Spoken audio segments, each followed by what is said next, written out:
Chapter 0. The Ghost on the Streets of Chicago. It is the 14th of February, 1929. A cold morning in Chicago. Inside a plain brick garage on North Clark Street, 7 men are lined up against a wall. They think they are about to be searched, maybe arrested, maybe robbed. They are wrong. Within seconds, more than 150 rounds tear through the room. When the smoke clears, all 7 men are dead. The newspapers will call it the St. Valentine's Day Massacre. The police will call it a message. And almost everyone in the city, from the beat cop on the corner to the mayor's own office, will quietly agree on who sent that message. One man, a man who is never present at the scene, whose fingerprints touch nothing, whose name appears on no weapon, no lease, no bank account tied to that garage. And yet everyone knows this is the work of Al Capone. By 1929, Al Capone is not just a criminal. He is an empire. He controls the flow of illegal alcohol across an entire city during Prohibition. He controls gambling dens, brothels, protection rackets, and a private army of gunmen who answer only to him. Estimates of his yearly income run into the tens of millions of dollars, a fortune that would be worth many hundreds of millions today. He wears tailored suits, rides in armored cars, and hands out cash to strangers on the street. When the Great Depression pushes families into soup kitchens, some of those soup kitchens are funded by Capone himself. Then to the police, he is a monster. To a surprising number of ordinary Chicagoans struggling to eat, he looks something like a folk hero, a Robin Hood with a machine gun. So here is the question that should keep you listening for the rest of this story. How does an empire like this collapse? An empire built on murder, bribery, and fear. An empire that owns judges, that owns police captains, that owns entire city councils.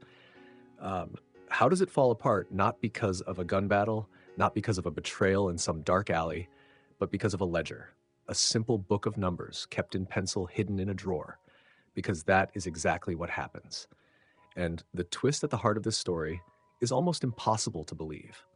Al Capone, the man suspected of ordering that massacre on North Clark Street, the man linked to hundreds of killings across the Prohibition era, is never convicted of murder. He is never convicted of bootlegging. He is never convicted of a single act of violence. The charge that finally puts him behind bars is tax evasion, failing to pay income tax on money he was never supposed to have admitted earning in the first place. And the people who bring him down are not the ones history remembers first. You probably know the name Elliot Ness. You have likely heard of his team, the Untouchables, the incorruptible federal agents who raided Capone's breweries with axes and trucks. And their story became movies, television shows, legends. But the raids alone did not send Al Capone to prison. The real blow came from a much quieter place, from a small, almost forgotten unit inside the United States Treasury Department, from accountants, from tax investigators, men with adding machines instead of guns, who spent years combing through hotel bills, jewelry receipts, laundry tickets, and secret gambling house records, piecing together a fortune that officially did not exist. Their strategy had a name, one that would go on to shape the fight against organized crime for the rest of the century. Follow the money. Instead of chasing witnesses who were too terrified to testify against a man who ordered massacres in broad daylight, the government decided to chase numbers. Numbers do not get intimidated. Numbers do not disappear. Numbers do not change their story under threat. And numbers, as Al Capone was about to learn, do not forgive a lifestyle built entirely on cash that was never supposed to be traced. This is the story of that chase. Over the chapters ahead, we will walk through the rise of Capone's empire, built brick by brick on illegal alcohol and blood money during Prohibition. We will step into the maze of front companies, hidden accounts, and secret ledgers his organization used to hide a fortune in plain sight. We will follow undercover federal agents into the smoky back rooms of Chicago's gambling dens, risking their lives to gather evidence one page at a time. We will sit inside the courtroom of the trial of the century, and we will walk the cold corridors of Alcatraz, where the man once called untouchable finally met an ending no one saw coming. But before we can tell the story of the fall, we have to understand how the empire was built in the first place, and why, for nearly a decade in a city that Al Capone effectively owned, no one could touch him. Chapter 1, an empire born from bootleg whiskey, To understand how Al Capone fell, we first have to understand how a country built the very trap he would eventually walk into. And that trap began not with a criminal, but with a law. In 1922, the United States did something almost unimaginable to us today. It banned alcohol, not just the sale of it, the manufacture of it, the transport of it, the drinking of it in public. This was Prohibition, and its legal engine was a piece of legislation called the Volstead Act. Lawmakers believed that if they simply made alcohol illegal, they could legislate away drunkenness, poverty, and crime in one clean stroke. Millions of Americans agreed with them, at least on paper. But here is what actually happened. People did not stop drinking. They simply stopped drinking legally. Overnight, an entire industry that had operated in the open, taxed, and regulated was pushed underground. And underground industries do not disappear. They simply change hands. Instead of licensed brewers and legitimate saloon owners, the beer and whiskey of America were now controlled by men willing to break the law and violent enough to defend that decision. Almost by accident, the United States government had created a black market worth billions of dollars, and it had handed that market gift-wrapped to organized crime. Into this new world walked a teenager from Brooklyn. Al Capone was born to Italian immigrant parents, raised in a rough, crowded neighborhood where street gangs were less an aberration and more a rite of passage. He was smart, ambitious, and violent from a young age, the kind of young man who noticed opportunity before other people even realized it existed. He cut his teeth working for small-time gangs in New York, learning the trade of intimidation, extortion, and quiet brutality. Then came the man who would change the direction of his life entirely. Johnny Torrio was already a rising power in the Chicago underworld, and he had a talent that mattered more than muscle. He could spot potential. Torrio looked at young Capone and saw not just a thug, but a future operator, someone with the discipline and the intelligence to run a real business, even if that business happened to be entirely illegal. Torrio invited him to Chicago. Capone accepted. And the city he arrived in could not have been a more perfect stage for what came next. Chicago in the early 1920s was, in a word, chaos. Police captains took bribes as casually as they took their morning coffee. Judges could be purchased. City council members openly worked for crime bosses while pretending to serve the public. The political machine that ran the city was riddled with corruption from top to bottom, and Prohibition had just dropped an ocean of illegal cash directly into its lap. For an ambitious young man with no fear of violence and no shortage of charm, Chicago in this era was not a dangerous place to avoid. It was an open door.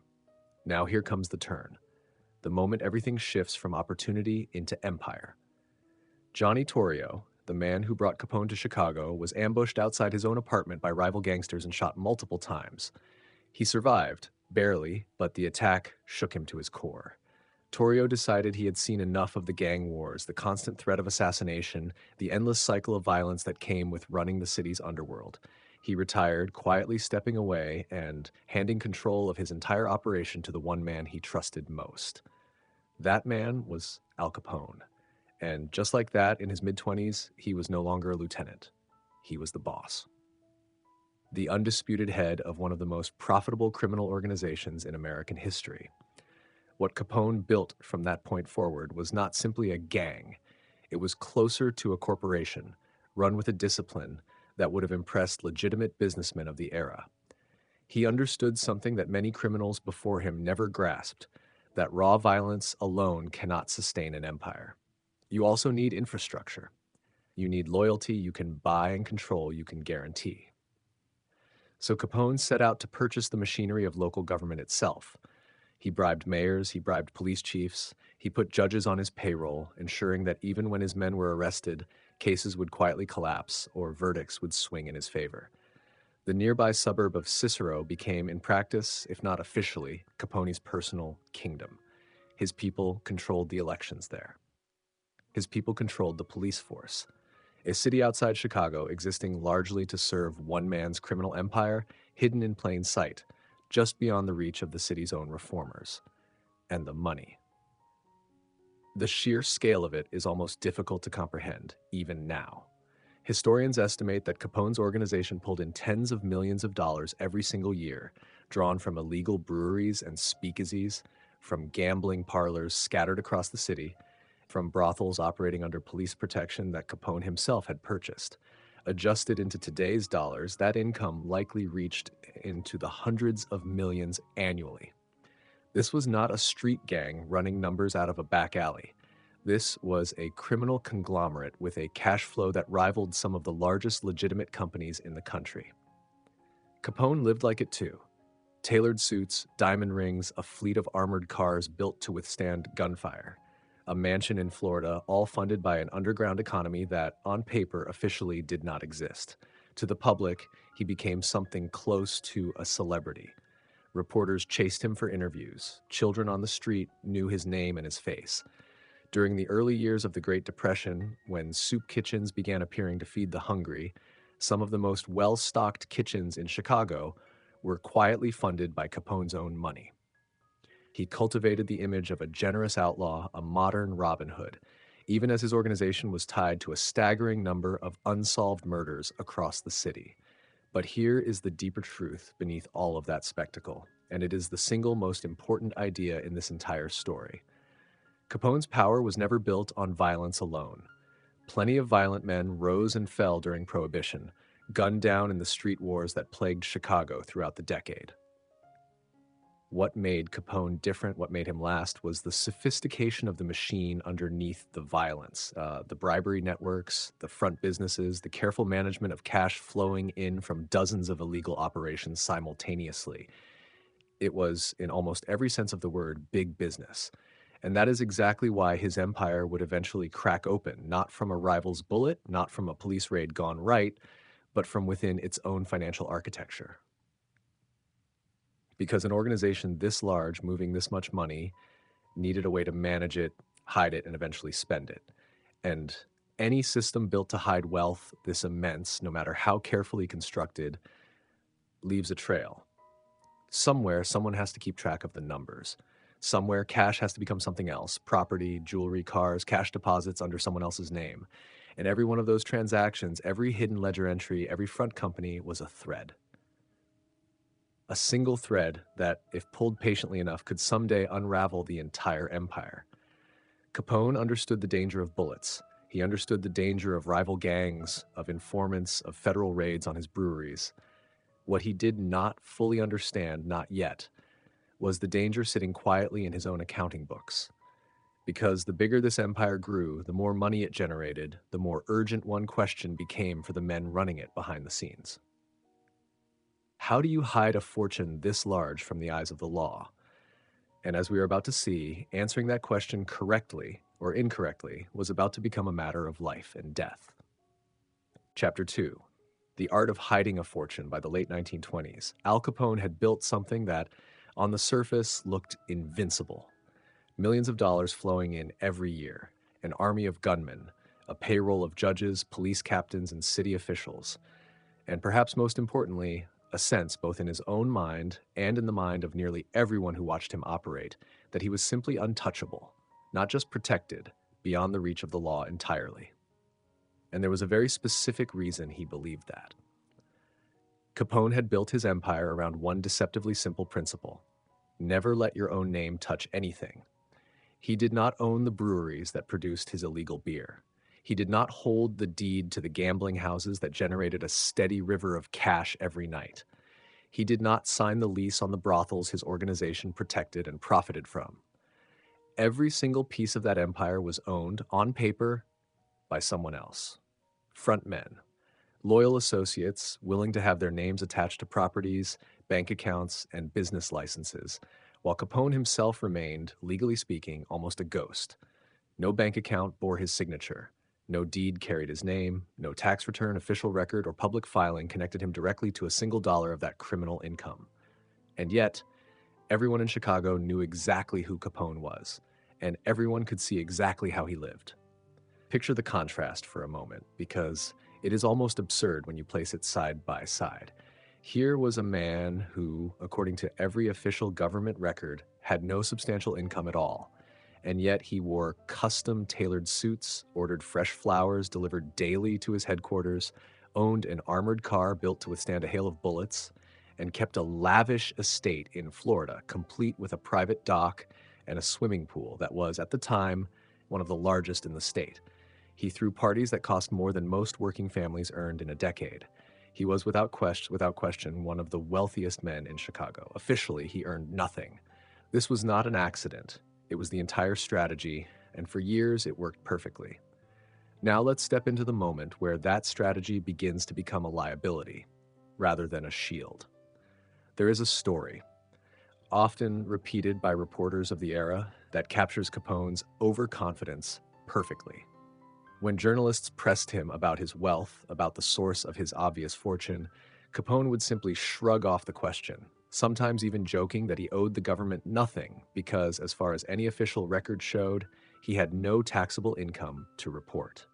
It was meant as a boast, a demonstration of how completely he had outmaneuvered the system. But that same statement, spoken so casually to the press, would later become exactly the kind of public admission that prosecutors dream about.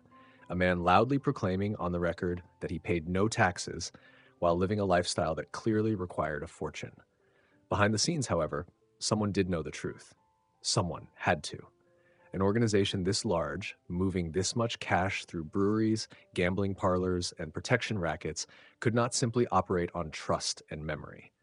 Capone employed accountants, quiet, careful men whose entire job was to track the real flow of money through the empire. These books were not kept in plain language. They used code names, abbreviations, and shorthand, designed so that if the ledgers were ever seized, no outsider could easily connect the numbers back to Capone himself. But the numbers were there. Real profits, real percentages, real evidence, hidden in code, sitting in drawers and safes across the city. And here's the twist that almost nobody in Capone's organization saw coming. In the United States, the law did not care whether income came from a legitimate job or from an illegal empire. Under federal law, income was income. Even money earned through bootlegging, gambling, and prostitution was technically taxable. It did not matter that reporting it would essentially be handing prosecutors a written confession of criminal activity. The law simply required that all income, no matter its source, be declared and taxed. This was an almost unbelievable blind spot. Capone had spent years building walls of front men, shell companies, and coded ledgers to protect himself from being directly linked to bootlegging, murder, and racketeering charges. But in doing so, he had overlooked a completely different vulnerability. One that had nothing to do with guns, witnesses, or rival gangs, and everything to do with a tax code that applied in theory to every single dollar earned in the country, legal or otherwise. No one, up to this point, had ever seriously tried to use that loophole against a criminal figure of Capone's size and power. The very idea sounded almost laughably small compared to the scale of his crimes. How could a tax violation possibly bring down a man suspected of ordering dozens of murders? But that mismatch between the enormous danger Capone represented and the almost bureaucratic nature of a tax charge was exactly what would make the strategy so effective. Because while Capone had spent a decade preparing his defenses against guns, informants, and rival gangsters, he had built almost no defense at all against a room full of accountants patiently studying receipts. This is where the deeper lesson of this chapter begins to take shape, and it is worth sitting with for a moment. Capone's downfall did not begin with a single dramatic mistake. It began with a pattern of small, almost invisible habits. The flowers delivered daily, the tailored suits, the lavish estate, the boastful comments to reporters. Each one on its own seemed harmless, even charming, part of the legend of the untouchable gangster. But together they formed a portrait of a lifestyle that could not possibly be supported by an income of zero. And that portrait, quietly, was being watched. The overconfidence that made Capone so magnetic to the public, so seemingly fearless in the eyes of both his enemies and his admirers, was the very same overconfidence that would eventually be used to dismantle everything he had built. He believed that as long as his name never touched a deed, a bank account, or a business license, he was safe. He never imagined that his own spending, his own visible wealth, his own public bravado would one day be assembled into a case against him, piece by piece, dollar by dollar.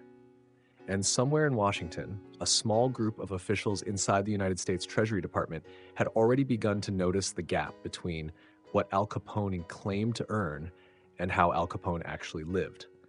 They were not detectives in the traditional sense. They were not chasing witnesses or breaking down doors. They were studying numbers, patterns, and receipts, quietly building the outline of a case that no one had ever attempted before.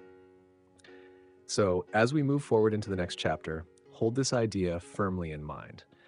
Al Capone had built an empire designed to be immune to bullets, immune to betrayal, immune to nearly every threat a criminal organization typically faces. But he had left one door wide open, a door built not from steel or loyalty, but from arithmetic. And in Washington, a handful of quiet officials were about to walk straight through it. Chapter 3. Washington enters the fight. A strategy that sounded insane by the end of the 1920s. The city of Chicago was in many ways a hostage, not held by a foreign army, but by an empire of bribery and bullets that had quietly taken over huge parts of its government from the inside. And then came the massacre that finally forced the rest of the country to pay attention.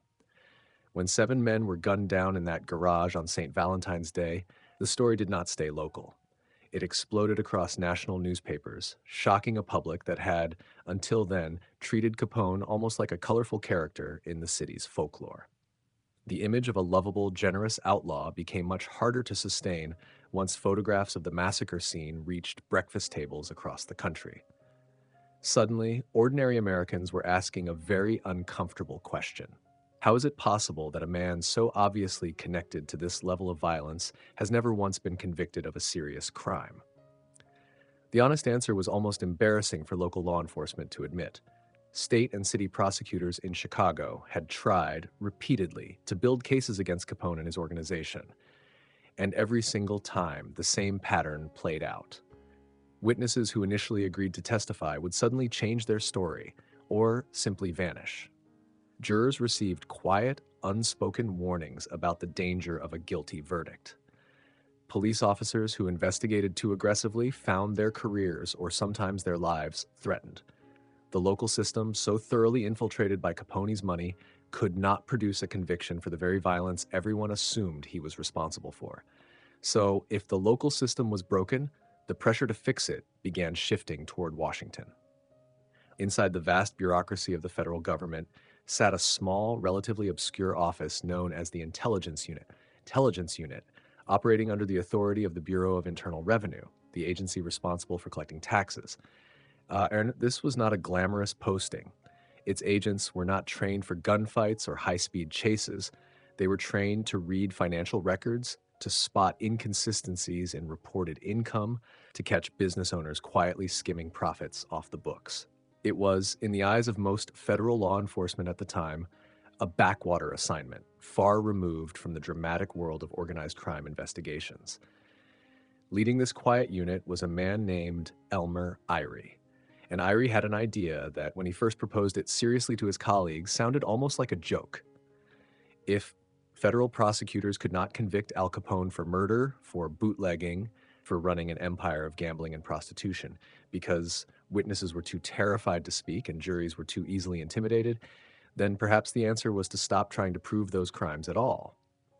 Instead, focus entirely on something far less dramatic, but potentially far harder to escape. Income tax evasion. Picture the reaction inside that room in Washington the first time this strategy was laid out plainly. A man suspected of ordering dozens of murders, of controlling an entire underground economy worth tens of millions of dollars a year, and the federal government's chosen weapon against him would be a tax form. To many officials, it sounded almost insulting, a bureaucratic slap on the wrist for a man who deserved, by any reasonable measure, a far more serious reckoning. But Eyre and the small team around him saw something the skeptics were missing. This strategy was not a lesser option chosen out of desperation. It was, in a strange way, the perfect legal weapon, because it sidestepped almost every obstacle that had defeated every prosecute Capone. Think about what a murder or racketeering case actually required. It required witnesses willing to stand up in open court and publicly accuse a man capable of ordering their execution. It required juries willing to risk their own safety by delivering a guilty verdict. It required a level of courage that, in a city as thoroughly corrupted and intimidated as Chicago, had proven almost impossible to find. A tax case required none of that. It did not need a frightened witness to describe a murder in detail. It needed documents, receipts, bank deposit slips, records of property purchases. These things could not be threatened into silence. They could not suddenly develop amnesia on the witness stand. They could not disappear out of fear the way human witnesses so often did. Numbers do not feel fear. This is the moment where the true significance of the strategy comes into full focus.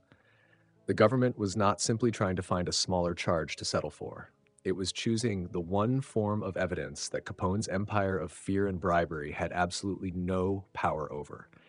You cannot threaten an accounting ledger into silence. You cannot bribe a bank statement to disappearing. To lead the actual investigation, the Treasury Department turned to one of its sharpest and most relentless agents, a man named Frank J. Wilson. Wilson would go on to become the central figure hunting down the financial trail behind Capone's empire, spending countless hours combing through hotel records, business receipts, and secondhand testimony from anyone who had ever handled money on Capone's behalf. His job was not glamorous. It involved long nights buried in paperwork, cross-referencing tiny details that individually meant almost nothing, but together could eventually paint a complete financial portrait of a man who officially owned nothing at all. Alongside Wilson, other federal agents began quietly infiltrating the edges of Capone's world, not to make arrests, but to gather information, to locate former employees willing to talk, to track down the hidden ledgers that Capone's own accountants had once believed were safely coded and untouchable. This marked the true turning point in the entire war against Capone's empire.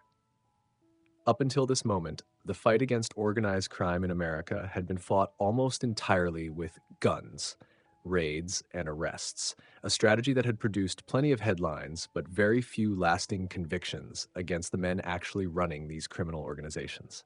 Now, for the first time, the government was fighting on a completely different battlefield. Not the streets of Chicago, but the ledgers, receipts, and bank records hidden inside its underworld economy. But knowing the strategy was sound was only the first step. Actually building a case sturdy enough to convict a man who owned nothing on paper required something no prosecutor had ever successfully attempted before. A way to prove with total mathematical certainty that a man was hiding an enormous fortune without a single document that directly named him as its owner. That method did not yet exist. It would have to be invented.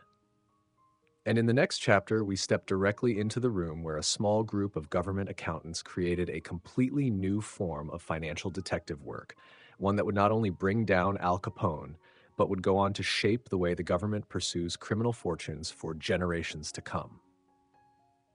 Chapter 4: The Net Worth Method. A mathematical weapon with no precedent. By the time federal investigators had settled on their strategy, chasing Al Capone through his taxes rather than his crimes, they ran headfirst into a problem that seemed at first glance almost impossible to solve. Think about what a normal tax evasion case looks like. Investigators find a paycheck, a business ledger, a bank deposit, something that clearly shows income arriving, and then compare that income against what was reported to the government. But Capone had spent nearly a decade making absolutely certain that nothing like that existed with his name attached to it. No paycheck, no signed lease, no bank account bearing his signature, no business license listing him as an owner. Every single piece of his financial life had been deliberately routed through front men, shell companies, and coded records specifically designed to keep his name completely detached from the money. So agents faced a genuinely maddening question. How do you prove a man is hiding an enormous fortune when there is no direct paper trail connecting that fortune to him at all? Picture the scene inside the offices of the intelligence unit during this period. Men in shirt sleeves, surrounded by stacks of paper, working late into the night, not chasing leads in the traditional detective sense, but studying tax law itself, searching for some legal mechanism that had never been fully tested before. This was not a case of following an existing playbook. There was no playbook. They were in a very real sense, inventing one. And out of that frustration came a breakthrough, a method that would go down in history as one of the most important innovations in the history of financial law enforcement. It became known as the net worth method. Here is the idea, stripped down to its simplest form. If you cannot directly find a man's income, you can instead measure something else entirely, his wealth. Calculate everything a person owns and everything a person spends at the beginning of a period of time. Then calculate all of that again at the end of that same period. The difference between those two numbers, once you subtract whatever income was legitimately reported and taxed, represents money that came from somewhere unexplained. Money that, under federal law, should have been declared and taxed, regardless of where it actually came from. Let's make this concrete, because the method only becomes truly powerful once you see it applied in real detail. Imagine agents tracking every visible sign of Capone's spending: the tailored suits ordered from a specific Chicago clothier, the diamond-studded belt buckle purchased at a jewelry store, its receipt quietly obtained by investigators, the custom furniture delivered to his properties, the daily fresh flowers, paid for in cash but still logged somewhere in a florist's own records. Even something as small as generous tips left at casinos and nightclubs, remembered and later confirmed by staff willing to speak with federal agents. Individually, each of these purchases seemed insignificant. A suit here, a tip there. But stacked together, year after year, they built an unmistakable financial portrait, a lifestyle that could not possibly be supported by an income of officially $0. This is genuinely one of the most groundbreaking legal strategies in American history, and its significance is easy to underestimate today, because prosecutors now use variations of this method constantly. But at the time, applying it to a criminal figure of Capone's scale was completely unprecedented. No one had ever attempted to build a prosecution against someone this powerful, this protected, and this dangerous, using nothing but a careful accounting of his own spending habits. And there was something almost poetic about how well suited this method was to Capone specifically.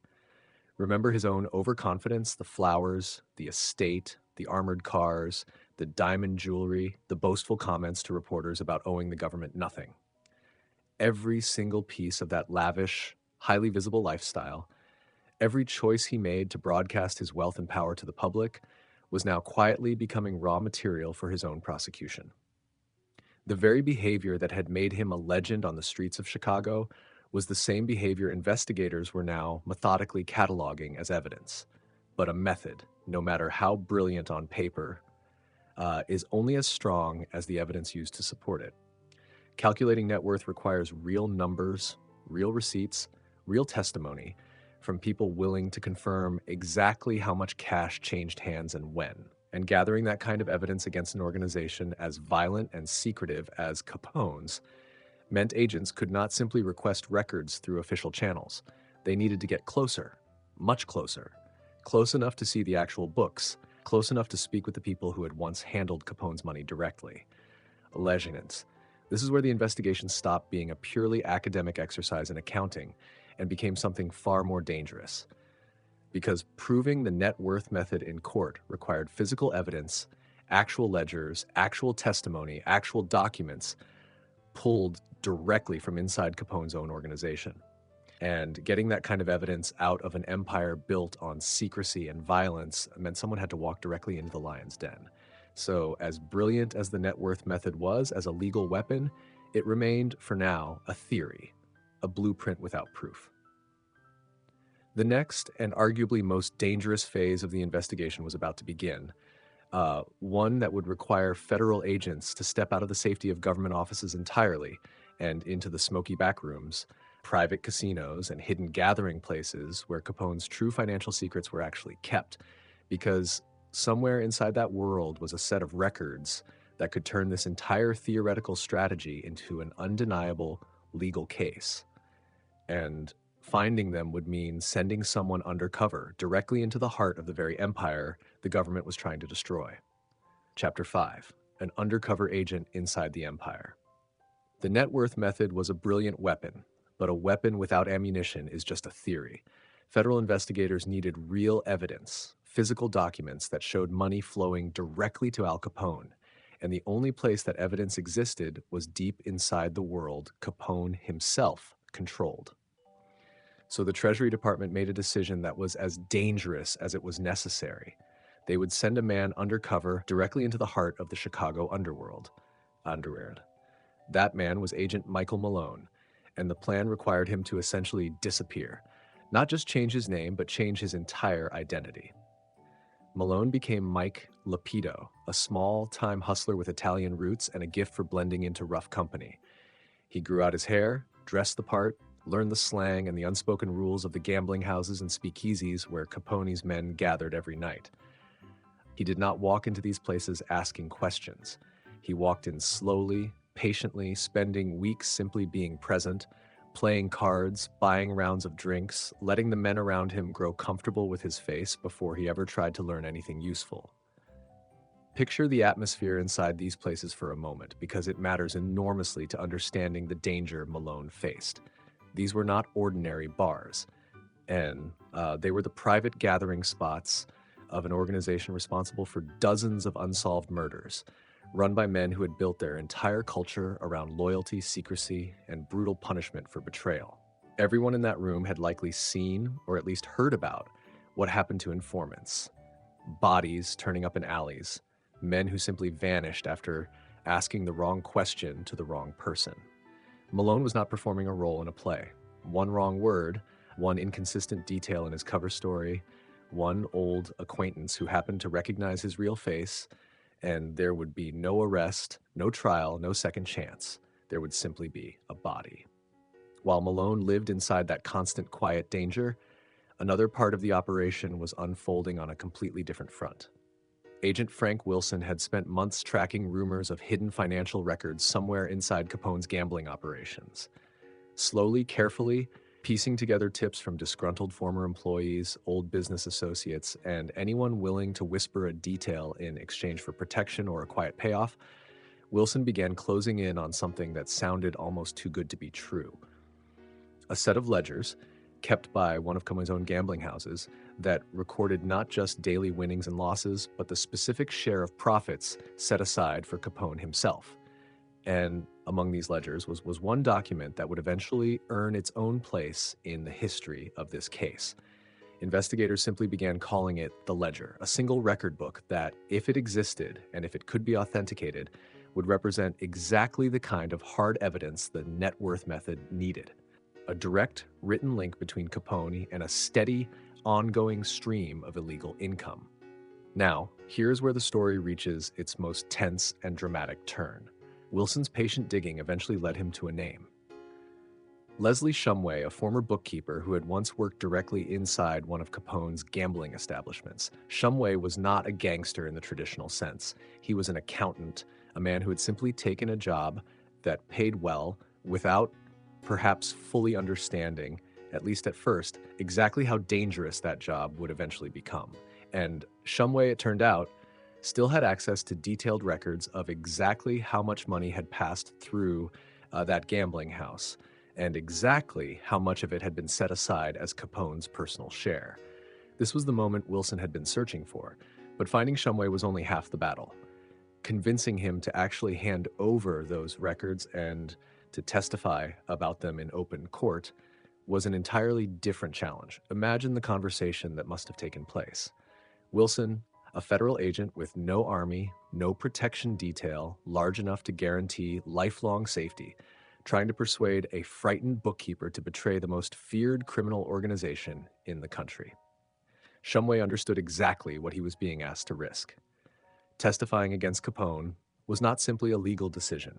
It was a decision that could cost him his life and potentially the lives of people close to him. The negotiation was slow, careful, and almost certainly filled with genuine fear on Shumway's part. Wilson had to offer something concrete, likely a combination of federal protection and the simple, sobering argument that Capone's organization was far too large, far too exposed for Wilson's investigation to simply disappear if Shumway said no. Eventually, after what must have felt like an agonizing period of uncertainty, Shumway agreed. He would hand over the ledgers. He would testify about what those numbers actually meant. It was an enormous, courageous risk, and it gave federal investigators something they had never possessed before: a living witness willing to connect Capone directly to a documented, itemized share of illegal profits. While this quiet negotiation was unfolding, Malone's undercover operation was reaching its own moment of maximum danger. Deep inside the gambling houses he had spent months infiltrating, one of Capone's men began to grow suspicious. Something about Mike Lapito did not quite add up, a detail in his story that did not match, a face that seemed faintly familiar from somewhere outside this world. Picture the scene, the kind of tension that belongs in a film. Malone seated at a card table, drink in hand, forcing a relaxed smile onto his face, while a hardened gangster studies him with narrowing eyes, quietly, almost casually asking questions designed to catch him in a lie. One wrong answer in that moment could end everything, the entire operation, and quite possibly Malone's life along with it. Somehow, through sheer nerve and careful improvisation, Malone managed to talk his way past the suspicion. Whether through a convincing lie, a well-timed distraction, or simply the confidence of a man who had spent months becoming his cover identity, and he walked out of that room that night still breathing, still undercover, still able to continue the mission. By the time these two threads, Wilson's patient financial detective work and Malone's dangerous undercover infiltration, finally came together, the federal government possessed something that had never existed before in the fight against Capone: real, physical, written evidence directly linking him to a documented stream of illegal income.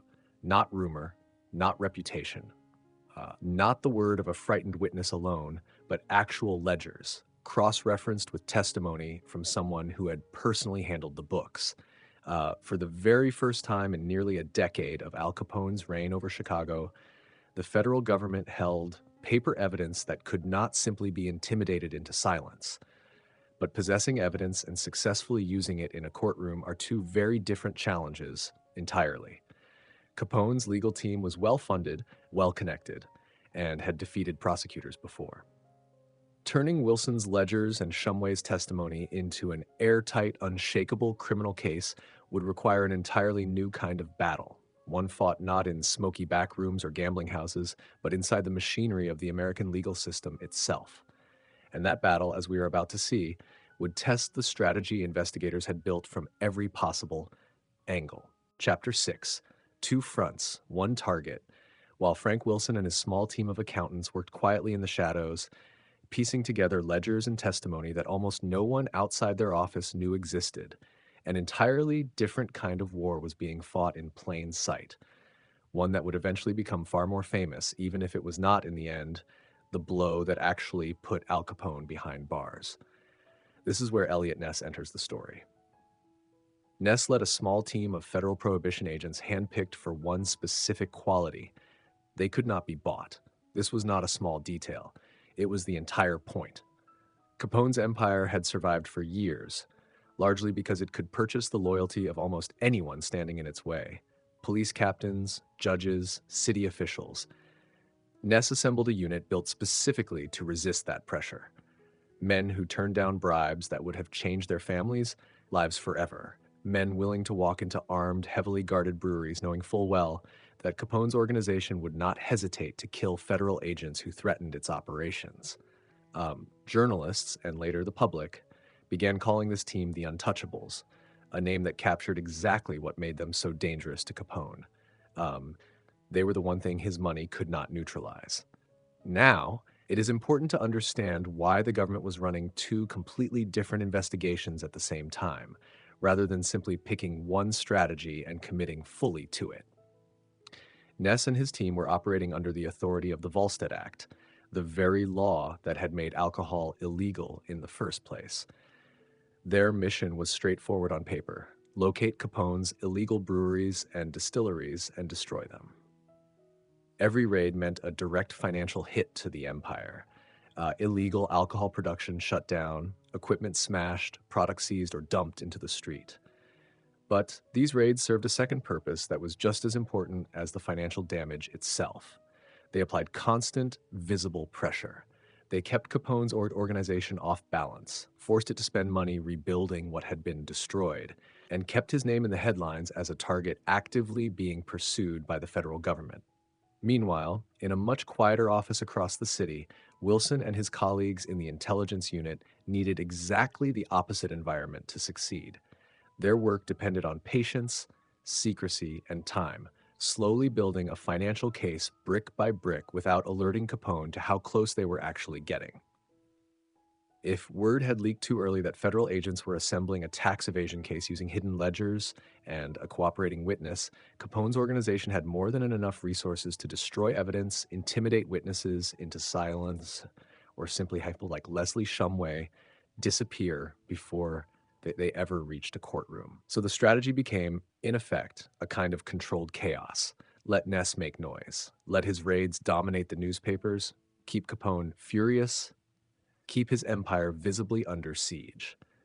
And let that loud public pressure serve as cover for the much quieter, far more dangerous work happening behind the scenes. And Ness's raids were, without question, spectacular. Picture convoys of trucks rolling toward warehouses at dawn, federal agents smashing through doors with axes, enormous copper stills worth staggering sums of money being torn apart and hauled away, barrels of illegal beer and whiskey dumped into the streets by the thousands of gallons. Over time, these raids destroyed millions of dollars worth of Capone's brewing infrastructure, a direct and painful blow to the empire's cash flow. The operations were bold enough and public enough that Capone himself reportedly grew furious, at one point placing a bounty on Ness's life, a clear sign of just how much financial damage these raids were actually inflicting. But here's the twist that surprises almost everyone hearing this story for the first time, especially those who grew up on the Hollywood version of these events. As thrilling and important as Ness's raids were, they were not, in the end, the evidence that sent Al Capone to prison. Destroying breweries hurt Capone's finances and damaged his operation, but it did not produce the kind of documented courtroom-ready proof needed to secure a conviction. The raids made headlines. They did not make a case. The real legal weapon, the one that would ultimately decide Capone's fate, remained the quiet financial investigation being built by Wilson, Irie, and the intelligence unit. This distinction matters enormously because popular culture has spent decades telling this story almost entirely through Ness's perspective, turning him into the central hero who single-handedly brought down Capone. The truth is more complicated, and in many ways more interesting. Ness and his team played a crucial, courageous role in weakening the empire and keeping public pressure alive, but the fatal blow was being assembled somewhere else entirely by men whose names history remembers far less often, Gerson. And the pressure on this entire operation, both fronts of it, was about to intensify dramatically from the very top of the United States government. President Herbert Hoover had grown deeply frustrated watching Capone operate almost openly for years, seemingly beyond the reach of federal authority. Hoover made it clear, directly and personally, to the Department of Justice that bringing Al Capone to prison was no longer simply a local law enforcement matter. It had become, in Hoover's own words and intentions, a national priority. The President of the United States wanted results, and he wanted them delivered through whatever legal means proved most effective. That kind of pressure from the highest office in the country changed the entire calculation for everyone involved in the case. Resources that might otherwise have been limited or delayed suddenly moved faster. Coordination between agencies that might normally have operated in isolation began working more closely together. The volume of public attention, combined with direct presidential involvement, meant that failure was simply no longer an acceptable outcome. This was no longer just about arresting one dangerous man in Chicago. It had become a test of whether the federal government itself could actually defeat organized crime when it decided to fully commit its resources to the effort. So by this point in the story, picture the full picture coming together. On one front, Eliot Ness and his untouchables, loud, public, relentless, tearing apart Capone's illegal alcohol operations one raid at a time, keeping the empire financially bleeding and psychologically rattled. On the other front, Wilson, Irie, and their small team of quiet investigators patiently assembling an airtight financial case built on ledgers, testimony, and the net worth method, all while Capone remained completely unaware of exactly how close they were getting. Above both efforts, the direct authority and impatience of the President of the United States, ensuring that neither investigation would be allowed to quietly fade away. Two very different fronts, two very different strategies, but converging deliberately and relentlessly toward exactly the same target. And remarkably, it was not federal pressure alone that finally sealed Capone's fate. As the gap closed and the walls began tightening around him, Capone himself, in what he likely believed at the time was a clever, calculated move to limit the damage, made a decision that would end up handing prosecutors exactly what they needed. And in trying to get ahead of the case against him, he was about to sign, quite literally, the very document that would help convict him. Chapter 7, The Fatal Mistake. When Capone confessed, without meaning to, by 1930, Al Capone could feel the walls closing in, even if he did not know exactly how close federal investigators had actually gotten. Ness's raids kept destroying his breweries. Newspapers kept printing his name alongside words like investigation and indictment. And somewhere, quietly, he understood that the usual tools that had protected him for a decade, bribery, intimidation, and fear, no longer seemed to be working the way they once had. So Capone's legal team decided to try something new. Instead of waiting to see how strong the government's case might become, they would attempt to get ahead of it entirely. They reached out carefully and unofficially to explore the possibility of negotiating a deal before formal charges were even fully finalized. The logic made a certain kind of sense from a defense perspective. If a serious tax evasion case truly was being built, and Capone's lawyers suspected it might be, then perhaps the smartest move was not to fight it head-on in open court, but to quietly negotiate a lighter sentence in exchange for some form of cooperation or plea. This was, in its own way, a calculated gamble. Capone's lawyers were betting that a private, negotiated resolution would be far less damaging than a full public trial, where evidence, testimony, and the sheer scale of his hidden fortune might be exposed in front of the entire country. A quiet plea, a short sentence, and the story could fade from headlines far more quickly than a dramatic courtroom battle. But in trying to move quickly, in trying to get ahead of a case they did not fully understand the strength of, Capone's own legal team made a mistake that would end up working directly against him. Here is the moment that changes everything. As part of the effort to explore a plea arrangement, documents were prepared and submitted to prosecutors and the court, outlining aspects of Capone's financial situation as part of the negotiation process. And buried within that legal maneuvering was something extraordinarily valuable to the government's case, language that, even indirectly, acknowledged the existence of substantial income Capone had never formally declared or paid taxes on. It was not a full confession in the dramatic, cinematic sense, but it did not need to be. In a courtroom, even an indirect acknowledgement, submitted in writing by a defendant's own legal representatives, carries enormous weight. Prosecutors, who had spent years slowly assembling evidence through undercover work, coded ledgers, and a nervous, cooperating witness, suddenly found themselves handed a gift they had not even needed to fight for, an admission coming directly from Capone's own side of the table. Think about the irony sitting at the center of this moment. After years of Capone's meticulous effort to keep his name off every deed, every bank account, every business record, it was his own attorneys, moving quickly to negotiate a deal, who inadvertently placed something resembling an admission of hidden income directly into the official record. And then came the twist that no one in Capone's camp saw coming. The case had been assigned to federal judge James H. Wilkerson, a man known for his strict, no-nonsense approach to the law.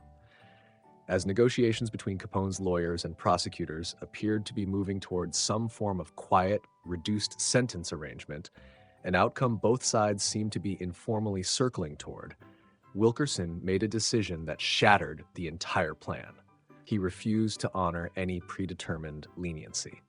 Standing before Capone's legal team, Wilkerson made it unmistakably clear that he would not simply rubber stamp whatever quiet arrangement the two sides believed they had informally reached. There would be no guaranteed light sentence. There would be no shortcut around a full and serious legal proceeding. If Capone wished to plead guilty, he could do so, but he would do so without any assurance of a lenient outcome, and the judge alone would determine what punishment fit the crime based on the full weight of the evidence, not a negotiated understanding worked out quietly beforehand. Picture the reaction inside Capone's camp in that moment. For nearly a decade, this organization had operated under one consistent, reliable principle that money and influence could reshape almost any legal outcome. Judges could be reasoned with, prosecutors could be pressured. Arrangements could be made quietly, away from public view, and the machinery of justice could be gently steered in a more comfortable direction. Wilkerson's blunt refusal represented something Capone's organization had rarely, if ever, encountered before, a federal judge who simply would not play by those old, familiar rules. The panic that followed inside Capone's inner circle was, by most accounts, immediate and severe. The entire strategy of getting ahead of the case through quiet negotiation had just collapsed in the span of a single courtroom appearance. Worse, the very documents submitted as part of that failed negotiation now sat in the official record available to prosecutors as evidence. Capone's team had, in trying to minimize the danger, inadvertently increased it substantially. This moment deserves to be understood as one of the true turning points of the entire case, arguably as important as any single piece of evidence Wilson and his team had gathered through months of quiet investigation. It was not a mistake made by federal investigators. It was a mistake made by Capone's own side, born out of overconfidence in a system they believed they still fully understood and controlled. After years of successfully manipulating local courts, corrupting officials, and intimidating juries, Capone's legal team walked into federal court still operating under old assumptions that no longer applied in a case being handled with this level of presidential attention and prosecutorial preparation. So where did this leave Al Capone as this chapter closes? The door to a quiet, negotiated resolution, the escape route his lawyers had specifically tried to engineer, had just been slammed permanently shut by a judge unwilling to be maneuvered. The informal admission buried inside those failed negotiation documents now sat waiting in the official case file. And the empire that had spent an entire decade avoiding real accountability by quietly working the system from the inside had just discovered, in the most painful way possible, that this particular system was no longer for sale. A full trial was now unavoidable. But a man with Capone's resources, his legal team, his connections, and his reputation for reshaping outcomes through fear and money was not the kind of opponent who would simply walk quietly into a courtroom and accept defeat. What followed was an escalation few could have predicted, a final, desperate attempt to tilt the scales of justice one more time, this time aimed not at judges or prosecutors, but at the very jury who would ultimately decide his fate. Chapter 8, Buying the Jury, and the government's masterstroke with the door to a quiet, negotiated deal now permanently closed, Al Capone faced a genuine trial for the first time in his career, one he could not simply make disappear through bribery of a judge or intimidation of a single prosecutor. But Capone did not intend to walk into that courtroom leaving anything to chance. If he could not control the judge, he would try to control the 12 people whose decision would ultimately matter most, the jury. This was, after all, a strategy his organization had relied on successfully for years. Capone's network extended into nearly every corner of Chicago's legal and political machinery, and jury manipulation had long been one of the quiet, dependable tools in that arsenal. His people set to work doing exactly what had worked so many times before. They obtained access to the preliminary list of potential jurors or scheduled to be called for the case, and then one by one, they began reaching out. Picture how this actually operated in practice.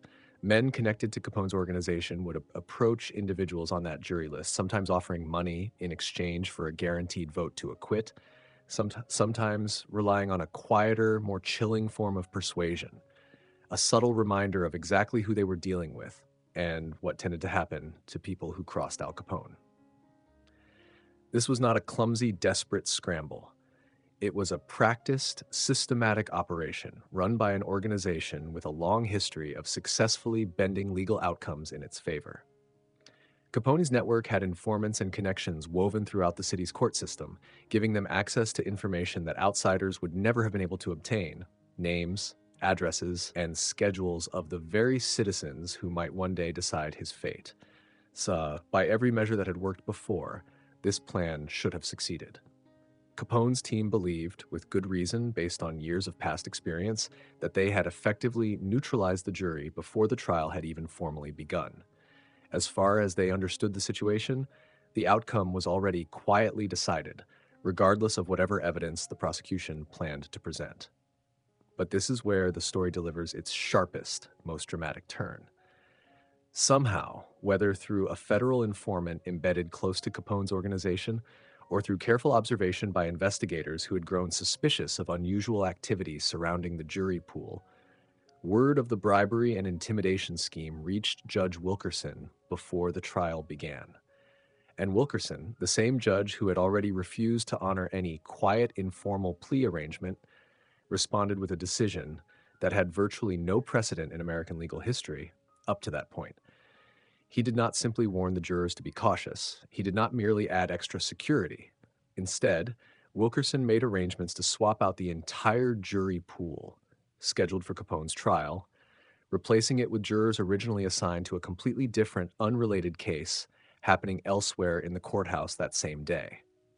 The switch was executed quietly, deliberately, and at the very last possible moment, specifically timed so that Capone's organization would have no opportunity to identify, approach, or influence any member of this new jury before the trial actually began. Think about the sheer audacity and the brilliance of this maneuver for a moment. Capone's entire jury strategy depended on one critical assumption: that his people would know in advance exactly who would be sitting in that jury box. By quietly substituting the jury pool at the last possible moment, Wilkerson effectively rendered every bit of preparation Capone's organization had invested completely, instantly worthless. The bribes that had already changed hands, the threats already whispered, the careful research into jurors' names and addresses, none of it mattered anymore, because none of those people would actually be deciding the case. Now, picture the moment Al Capone actually walked into that courtroom on the opening day of his trial. By every account, he arrived with an unmistakable air of confidence, dressed impeccably, calm, almost relaxed, the posture of a man who believed the outcome had already been quietly settled in his favor long before a single witness took the stand. This was, after all, exactly how things had always worked for him before. Why would this time be any different? And then, as the actual jury was seated, that confidence began to crack. These were not the faces his organization had spent weeks studying, approaching, and pressuring. These were strangers, jurors pulled from an entirely different case, individuals his organization had never identified, never contacted, and never had any opportunity to influence. Imagine the exact moment realization set in, watching unfamiliar faces settle into the jury box, understanding in real time that the carefully executed plan his people had believed was already guaranteeing his freedom had in fact changed nothing at all. The entire chessboard had been quietly rearranged while he was still celebrating a victory that no longer existed. This moment deserves to be recognized as one of the most psychologically significant turning points in Capone's entire criminal career. For nearly a decade, he had operated under an assumption so deeply ingrained that it had become almost a law of nature to him, that sufficient money and sufficient fear could reshape almost any outcome the legal system might otherwise produce. Judges, prosecutors, police, juries, all of it had, at one point or another, proven susceptible to that combination of bribery and intimidation. But sitting in that courtroom, watching an unfamiliar jury take their seats, Al Capone was confronting something genuinely new. An opponent embodied in Judge Wilkerson's quiet, methodical decision that simply refused to be manipulated by either his money or his reputation for violence. For possibly the first time in his adult life, Capone found himself entering a genuine contest of consequence where the two tools that had never failed him before, wealth and fear, were both simultaneously completely useless. And with that realization settling over the courtroom, the actual trial could finally begin, stripped of any illusion that its outcome had already been secretly decided in advance. What followed would become one of the most closely watched legal proceedings in American history, a case that remarkably would not be won through dramatic courtroom confrontations over murder or violence, but through the patient, methodical presentation of numbers, ledgers, and testimony, the very evidence that Wilson, Irie, and their small team had spent years quietly assembling. The trial of the century was about to unfold, and the government's only real weapon, the only weapon that mattered now that bribery and fear had both failed, was mathematics. Chapter 9. The Trial of the Century. A battle fought with paper by the second week of October, 1931. The federal courthouse in Chicago had become the center of the entire country's attention. Hundreds of reporters crowded the hallways, competing for a single seat inside the courtroom. Photographers waited outside on the steps for hours, hoping to capture even a brief glimpse of the man everyone had come to see. Ordinary citizens lined the street outside, that drawn less by legal curiosity and more by the sheer disbelief that the untouchable king of Chicago's underworld was actually finally facing a real trial. Newspapers across the country had already begun calling it the trial of the century, and for once, that kind of dramatic headline was not an exaggeration. Leading the prosecution was a United States attorney named George E.Q. Johnson, a methodical, disciplined lawyer who understood exactly what kind of case he needed to build. This would not be a trial built on dramatic accusations of murder or emotional appeals to the jury. It would be a trial built on documentation, patience, and an overwhelming accumulation of financial detail designed to leave no reasonable doubt about where Capone's fortune had actually come from. Standing opposite him was a defense team funded by what remained one of the largest personal fortunes in the country. Experienced attorneys accustomed to winning through aggressive cross-examination, procedural maneuvering, and in earlier cases across Capone's career, quieter methods entirely. This was not a mismatched fight on paper. Capone's lawyers were skilled, well-prepared, and fully aware of exactly how much was at stake for their client.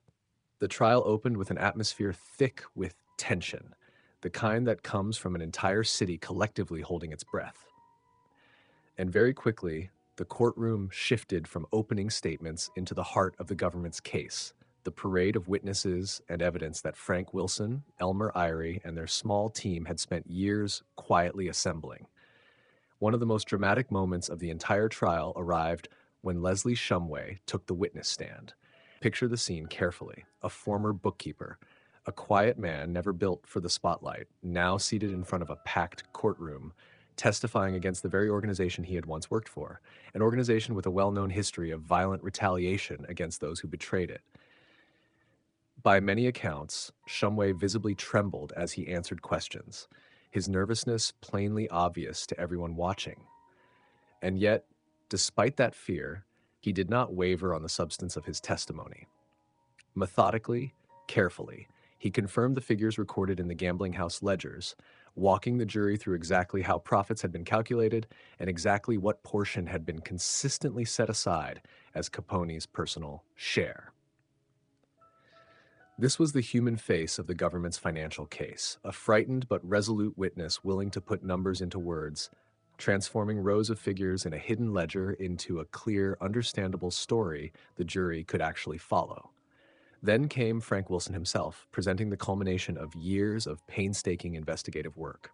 Rather than relying on dramatic rhetoric, Wilson walked the jury patiently through the net worth method, step by careful step. He laid out in plain and methodical terms exactly how much wealth Capone appeared to possess at various points across several years, drawn from property records, receipts for jewelry and furniture, testimony about lavish spending, and countless smaller financial threads that individually meant little, but together formed an unmistakable pattern. He compared that accumulated wealth against what Capone had actually reported, or more precisely, had not reported, to the government.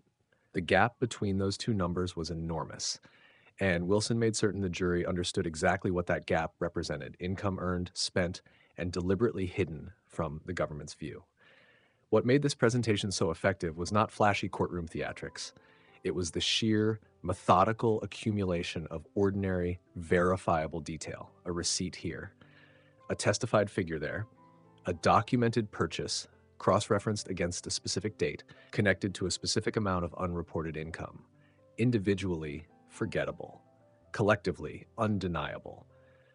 Wilson had essentially taken years of quiet, unglamorous accounting work and translated it into a story any jury member, regardless of financial background, could understand and follow. Capone's defense team did not simply sit back and absorb this testimony without a fight. They mounted the most logical counter-argument available to them, that Capone's obvious wealth and extravagant lifestyle reflected generosity and gifts from friends and associates, rather than concealed personal income earned directly from criminal enterprises. It was, on paper, a reasonable strategy, attempting to reframe an undeniable pattern of spending as something other than taxable earnings.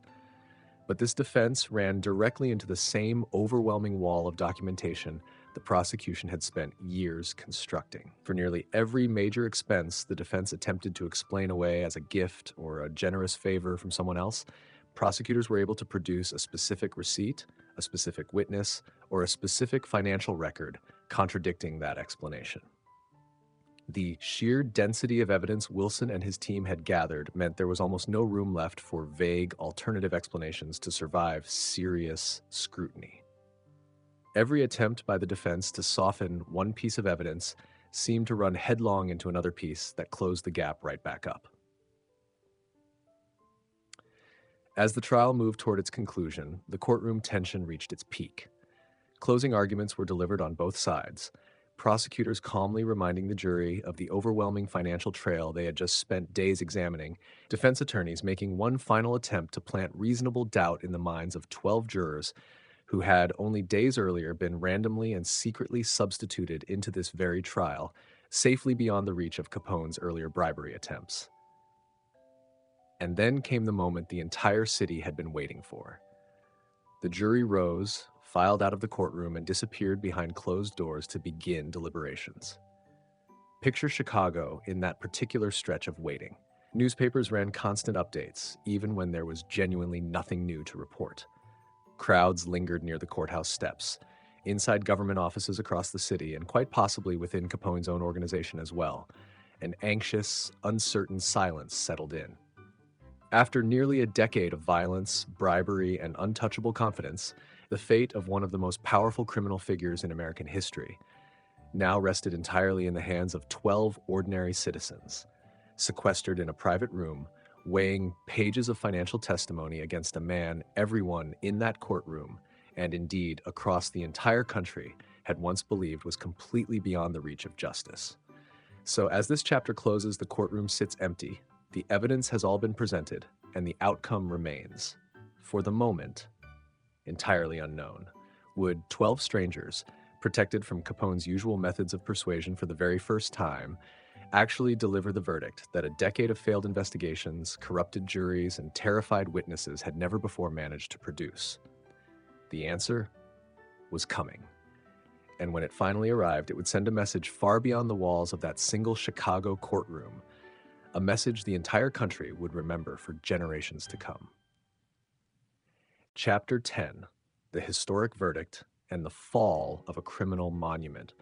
On the 17th of October, 1931, the courtroom in Chicago filled once again, packed shoulder to shoulder with reporters, spectators, and court officials, all waiting for the same moment. The jury was returning. After days of testimony built almost entirely on ledgers, receipts, and patient financial detective work, 12 ordinary citizens had reached a decision about the fate of a man once considered completely beyond the reach of the law. Picture the silence that must have settled over that room as the jurors filed back into their seats. No one in that courtroom could say with certainty what verdict was coming. Capone himself, according to those present, appeared outwardly composed, though the tension beneath that composure was almost certainly immense. After a decade of buying his way out of trouble, after a lifetime of watching witnesses vanish and juries bend, this was the first time the outcome genuinely rested entirely outside his control. And then the verdict was read. What makes this moment so remarkable, and what continues to surprise people hearing this story for the first time even today, is the strange, almost uncomfortable irony sitting at its center. Al Capone was not standing in that courtroom accused of ordering the St. Valentine's Day massacre. He was not being held accountable for the dozens of other killings whispered about across Chicago for nearly a decade. The charge that finally caught up with him, the charge a jury was now weighing, had nothing to do with violence at all. It was tax evasion. A man suspected of some of the most brutal organized violence in American history was finally facing consequences not for blood, but for unpaid income tax. The jury found him guilty. Sentencing followed soon after, and when the final numbers were read aloud, they landed with the full force of a verdict. This country had genuinely never seen applied to a case like this before. Al Capone was sentenced to 11 years in federal prison, along with a substantial fine and an enormous bill for back taxes owed to the government. Taken together, it represented the harshest penalty ever handed down, up to that point, for a tax evasion case in American history. Not because the crime itself on paper was more severe than countless tax violations prosecuted before it, but because the man standing behind that crime represented something far larger, an entire era of organized criminal power that the American legal system had until this moment seemed powerless to touch. The public reaction unfolded almost like a wave moving across the entire country. The first response, understandably, was disbelief. For years, newspapers had painted Capone as something close to untouchable, a man who moved through legal trouble the way other people moved through minor inconveniences. The idea that he could actually be convicted, actually be sentenced to more than a decade behind bars, felt almost impossible to accept at first, even for people who had followed the trial closely. But disbelief quickly gave way to something closer to collective vindication. Newspapers across the country ran the story on their front pages, many framing it not simply as one man's downfall, but as proof that the American legal system, when it finally committed its full resources and attention, could still bring even the most powerful criminal figures to justice. The image that had defined Capone for nearly a decade, the untouchable king of Chicago's underworld, collapsed almost overnight into something far smaller and far more human, a convicted criminal facing more than a decade in federal prison. While the public absorbed this dramatic reversal, something very different and considerably more chaotic was unfolding inside Capone's own organization. An empire built almost entirely around one central, commanding figure does not simply continue operating smoothly once that figure is removed. Even before Capone had formally begun serving his sentence, cracks were already spreading through the leadership structure beneath him. Lieutenants who had spent years quietly waiting in his shadow began maneuvering for position, uncertain who would actually control the vast network of gambling houses, breweries, and protection rackets Capone had built. Loyalties that had once seemed unshakable began to waver, as underlings quietly recalculated where their futures now stood in an organization suddenly missing its central authority. This internal instability mattered enormously because it revealed something important about the true nature of what Capone had actually built. His empire had always depended heavily on his own personal reputation, his own specific relationships with corrupt officials, his own carefully cultivated image of fear and generosity combined. Remove that singular figure from the equation, even temporarily, and the entire structure beneath him began to visibly wobble. The machine had never truly been designed to function independently of the man who built it. So as this chapter reaches its conclusion, it is worth stepping back and recognizing exactly what had just happened, because its significance extends far beyond one man's individual fate. For the very first time in American history, a criminal organization of this size and violence had been dismantled, not through gunfire, not through mass arrests, not through a dramatic street battle between police and gangsters, but through the patient, methodical application of tax law. The net worth method, invented specifically to solve the seemingly impossible challenge of prosecuting Capone, had just proven itself capable of doing what years of raids, informants, and local prosecutions had repeatedly failed to accomplish. This was not simply the end of one gangster's career, it was the demonstration of an entirely new weapon in the fight against organized crime, one that would go on to shape how the United States government approached criminal prosecutions for decades to come. Sometimes this case proved the most effective way to defeat an empire built on fear was not to confront it with more fear, but with something it could never fully protect itself against: an honest, patient accounting of exactly where its money had actually gone. But for Al Capone personally, the story was far from over, and in many ways, the most difficult chapter of his life had not even truly begun yet. The verdict and the sentence were only the beginning of a much darker, much more personal descent, one that would ultimately take him far from the streets of Chicago and place him face to face with an adversary infinitely more merciless than any judge, prosecutor, or rival gangster he had ever encountered. Chapter 11, Alcatraz, and the slow ruin of a man after the verdict, after the sentencing, after the front page headlines finally began to fade. A very different chapter of Al Capone's life began, one far removed from courtrooms, negotiations, and public spectacle. Eventually, prison officials made the decision to transfer him to the most feared federal prison in the entire country, a place designed specifically to hold men. The system considered too dangerous, too influential, or too well connected to be trusted anywhere else. Alcatraz. Picture that journey for a moment, because it represents such a profound reversal from everything Capone's life had been up to this point. This was a man who had once traveled through Chicago in an armored car, surrounded by armed guards loyal only to him, a man whose name alone could summon fear from police captains and city officials alike. Now he was being transported under heavy federal guard to an isolated island in the middle of San Francisco Bay, a fortress specifically built to strip away every advantage a wealthy, connected, influential prisoner might otherwise still possess. And that was precisely the point of Alcatraz. Inside its walls, money meant nothing. Reputation meant nothing. The elaborate network of bribery and intimidation that had protected Capone for nearly a decade simply could not function inside a prison engineered from the ground up to prevent exactly that kind of influence. Guards could not be bought the way police captains once had been. There were no visiting associates smuggling in favors, no corrupt officials willing to look the other way in exchange for cash.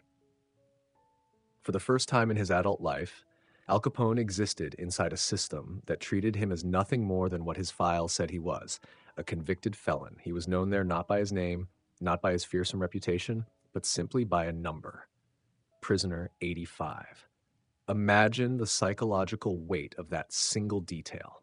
A man who had spent years cultivating an image larger than life, a man whose face had appeared in newspapers across the entire country, reduced inside those walls to a number stitched onto a uniform, treated with the exact same discipline, the exact same restrictions, and the exact same lack of special privilege as every other inmate on that island.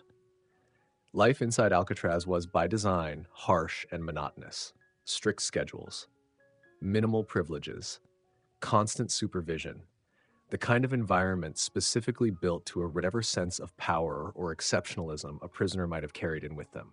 For a man who had spent a decade being treated as untouchable, this daily reality must have represented an entirely new and deeply unfamiliar form of suffering.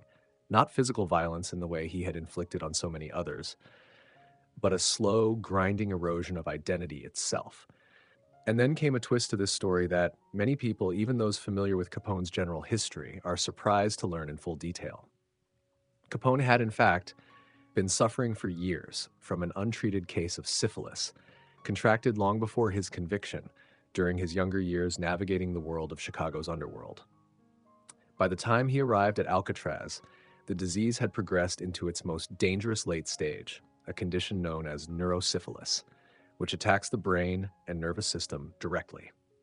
Inside those prison walls, isolated from the outside world and from any of the resources his former wealth might once have provided, this condition began to visibly, painfully accelerate. Picture the reality of what this actually meant for the man once feared across an entire city. Reports from those who observed him during his final years of incarceration describe a steady, unmistakable decline. Moments of confusion, disorientation, a mind that had once run a criminal empire with ruthless precision, now struggling with basic clarity and memory. The sharp, calculating intelligence that had allowed him to build and manage an organization generating tens of millions of dollars a year was slowly, irreversibly deteriorating, not because of anything the prison system had done to him directly, but because of a disease quietly working through his body for years before anyone had ever heard the name Alcatraz. There is something genuinely haunting about this image, and it deserves to be sat with rather than rushed past. The same man, once responsible, directly or indirectly, for some of the most calculated and ruthless violence in American organized crime history, the man who ordered enemies eliminated with cold, businesslike efficiency, was now himself wasting away, confused and diminished, inside a small concrete cell on an isolated island. It was not a dramatic, cinematic downfall. It was something quieter and in many ways far more unsettling, a slow dissolution of the very mind that had once seemed so formidable. This raises a deeper question worth pausing on, one that extends well beyond the simple facts of Capone's medical decline. His downfall was not only a legal defeat achieved through patient accounting work and a courageous, cooperating witness. It was, in its final chapter, also a profoundly human tragedy, a portrait of a man ultimately consumed, quite literally, from within, by the same reckless, indulgent lifestyle his criminal empire had provided him the means to pursue. The wealth, the excess, the world he built for himself through violence and corruption had, in the most direct and physical sense imaginable, eventually turned against him. By 1939, Capone's physical and mental condition had deteriorated enough that prison officials granted his release, citing his declining health as the primary justification. But this was not the triumphant return so many had once feared, or that his former associates might once have hoped for. The man who walked out of custody bore almost no resemblance, mentally or physically, to the sharp, commanding figure who had once controlled an empire spanning illegal alcohol, gambling, and violence across an entire city. He was, in every meaningful sense, a shadow of his former self, incapable of returning to the world of organized crime he had once dominated so completely. So as this chapter closes, consider the full arc of what has actually unfolded across this story.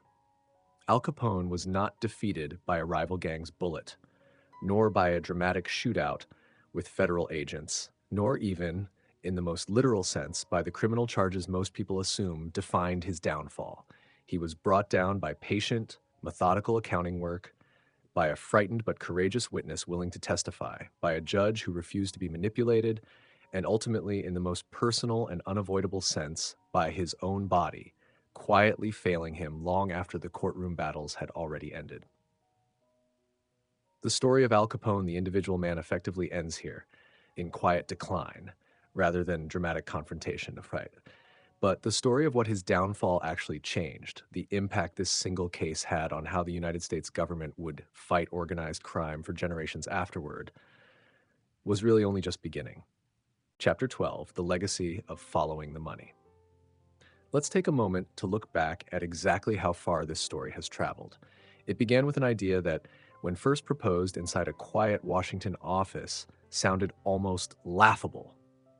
How could a room full of accountants armed with nothing more than receipts and adding machines possibly hope to defeat a man who commanded an army of gunmen, who owned judges and police captains outright, who had survived nearly a decade of failed prosecutions specifically because witnesses were too terrified to speak against him? And yet that seemingly modest idea, follow the money rather than chase the violence, ultimately succeeded where every previous attempt had failed. It took down a man once considered completely untouchable, not through a single dramatic confrontation, but through years of patient, methodical financial detective work. So here's the question worth sitting with as we bring this story to a close. Once Capone fell, once the empire he built collapsed into infighting and irrelevance, did this strategy simply fade away along with him? A clever solution to one specific problem, never to be used again? Or did something much larger actually begin in that Chicago courtroom, something that would go on to shape the way governments around the world fight organized crime for generations to come? The answer, as it turns out, is the second one, and its impact reaches far beyond anything anyone involved in the original case could have fully predicted at the time. The net worth method, invented specifically to solve the impossible challenge of prosecuting Capone, did not disappear once its original target was behind bars. It became a permanent, foundational tool in American law enforcement, used again and again over the following decades to pursue organized crime figures, corrupt officials, and financial fraudsters whose wealth could not be easily traced back to any single obvious source. The core insight remained just as powerful long after Capone's case had faded from the headlines, that even the most careful criminal enterprise eventually leaves a financial footprint, and that footprint, patiently followed, can ultimately prove far more reliable than eyewitness testimony that fear and intimidation can so easily silence. This shift also helped reshape the role of federal law enforcement itself in the decades that followed. The Federal Bureau of Investigation, still relatively young and limited in scope during Capone's era, would go on to expand dramatically in the years ahead, taking on an increasingly central role in dismantling organized crime networks across the country. The lessons learned from the Capone investigation, the value of financial evidence, the importance of infiltration and patient intelligence gathering, the power of pursuing a target's money rather than only its violence, became embedded in how American law enforcement approached organized crime for the rest of the 20th century. But the influence of this case did not stop at the borders of the United States. As global finance grew more complex and more interconnected throughout the 20th and 21st centuries, the fundamental principle behind Capone's downfall, that hidden wealth inevitably leaves traceable evidence somewhere in the system, became the philosophical foundation for an entire generation of financial crime enforcement. Modern anti-money laundering units, international banking regulations, and cross-border financial task forces all operate, in a very real sense, on the same core logic Wilson and Eyre pioneered inside that small, overlooked Treasury office nearly a century ago. Follow the transactions, follow the unexplained wealth, follow the gap between what someone claims to earn and how someone actually lives. Think about the major financial scandals and economic crimes that have rocked the world in the decades since Capone's conviction. Cases involving elaborate corporate fraud, international money laundering networks, and corrupt officials hiding vast fortunes behind shell companies and offshore accounts. Investigators pursuing nearly every one of these modern cases have, whether they consciously realize it or not, relied on techniques that trace their origins directly back to a small team of government accountants trying to solve one specific, seemingly impossible problem in 1931 Chicago. The specific names and headlines have changed dramatically over the decades. The underlying method has remained remarkably consistent. And this brings us to the deeper philosophical thread running quietly beneath this entire story, the idea worth carrying with you long after this particular case fades from memory. Power built on violence and fear can be extraordinarily effective at controlling people. It can silence witnesses. It can intimidate juries. It can corrupt entire police departments and city governments, as Capone's organization proved for nearly a decade in Chicago. But that same kind of power has a fundamental limitation, one that ultimately proved fatal to Capone's empire. It cannot erase a financial trail. It cannot threaten a receipt into silence, or intimidate a bank record into disappearing, or bribe a documented pattern of spending into simply not existing. Money, once it moves through the world, tends to leave evidence of where it has been, no matter how carefully someone tries to hide its origins. So let's bring this entire journey full circle back to where we began. We open this story standing outside a garage in Chicago, staring at the aftermath of one of the most brutal, calculated acts of violence in American criminal history, an act everyone understood to be the work of a man the law simply could not touch. We traced the rise of that empire, built brick by brick on illegal alcohol during Prohibition, expanded through bribery, protected by fear, and hidden behind an elaborate network of frontmen and coded ledgers. We followed the quiet, patient work of investigators who chose to fight fire not with more fire, but with arithmetic. And we watched an undercover agent risk his life inside smoky gambling houses to gather the evidence that would ultimately make that arithmetic undeniable in a court of law. We witnessed Capone's own overconfidence work against him, an accidental admission buried inside failed negotiation papers, a jury bribery scheme rendered completely useless by a judge willing to rewrite the rules at the very last possible moment. And we watched finally as the trial of the century unfolded, not through dramatic accusations of murder, but through the slow, methodical presentation of receipts, testimony, and a mathematical method invented specifically to solve this one extraordinary case. Al Capone's Mafia empire did not collapse because of a single bullet. It did not collapse because a rival gang finally proved stronger or because police finally caught him committing an act of violence directly. It collapsed because of one simple, unshakable truth, a truth that remains just as relevant today as it was in 1931 Chicago. You can bribe a police captain. You can intimidate a witness into silence. You can even, for a time, terrify an entire city into looking the other way. But you cannot bribe a number. You cannot intimidate a ledger. And no matter how completely you believe you have covered your tracks, the money almost always tells the truth eventually. This has been the story of how an empire built on fear was finally brought down by patience, paperwork, and the quiet, relentless discipline of simply following the money. Thank you for listening to this installment of Criminal Case Files and Economic Crisis of the Century. If this story of hidden empires and hard-won justice stayed with you, stay close, because history has no shortage of fortunes built in the shadows and no shortage of patient investigators still willing to follow them into the light.